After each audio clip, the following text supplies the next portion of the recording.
ओम शांति।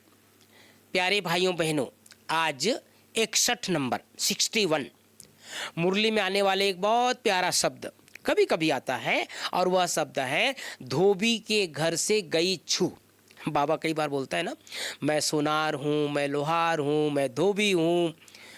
तो आज बाबा ने उसी संदर्भ में कहा है, इस यज्ञ में जो बाबा आकर के यज्ञ रचा है, अविनाशी रुद्र ज्ञान यज्ञ रचा है, इस यज्ञ में अनेक प्रकार के विघ्न पड़ेंगे, अनेक प्रकार की परिस्थिति आएगी, अनेक प्रकार की बातें आएगी, अनेक प्रकार के अत्याचार होंगे अबलाओं पर, महिलाओं पर, बाबा के बच्चों के ऊपर अनेक प्रकार के संकट आएंगे। जो आसुरी वृत्ति वाले हैं वो हंगामा तो जरूर करेंगे, शुरू से आदि काल से अंत तक चलता रहा है। विघ्न भी अनेक प्रकार के आए और आते रहे हैं, लेकिन बाबा का घर ऐसा है, बाबा का यज्ञ ऐसा है जो कल्प पहले मापिक 5000 वर्ष पहले मापिक अचल अडोल बनकर अविनाशी यज्ञ और वृद्धि को पा रहा है। तो इसका मतलब यही है, अंदर से समझते हैं यह तो भावी है, लेकिन बाहर से रिपोर्ट आदि करनी पड़ती है।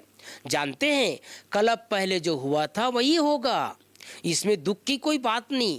नुकसान हुआ, धोबी के घर से गई छू, अर्थात धोबी के घर में परिस्थिति आई, लेकिन आई और चली गई, आई और छू मंतर हो गया, फिर दूसरा बन जाएगा।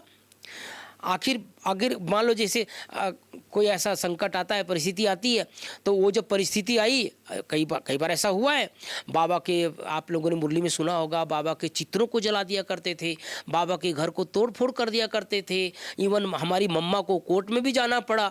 उस समय के शब्द बाबा ने कहा था, धोबी के घर से गई छू, अर्थात संकट आई और छू मंतर हो गई।